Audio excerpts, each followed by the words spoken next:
యేసుక్రీస్తుకి ఆరోహణం తర్వాత మాత్రమే గుర్తింపు వచ్చింది.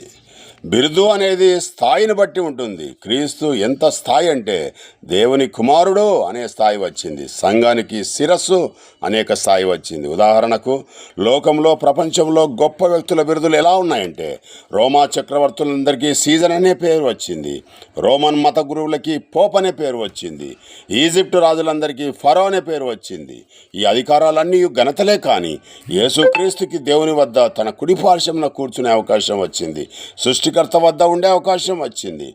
క్రీస్తుకున్న బిరుదులు తెలుసుకుందాం. లోకరక్షకుడు, ప్రభువు, ప్రధాన యాజకుడు, దేవుని కుమారుడు, రాజులకు రాజు. దేవుడు క్రీస్తునికి ఇచ్చిన బిరుదులు. భూమి మీద జీవించిన వారిలో మనుషులలో ఏ వ్యక్తి కూడా కన్యగర్భాన జన్మించలేదు. ప్రాణం కలిగి జీవించిన ఏ వ్యక్తి అయినా సమాధుల నుంచి దేవుని చేత లేపబడలేదు. ఇది ఆయనకున్న గొప్ప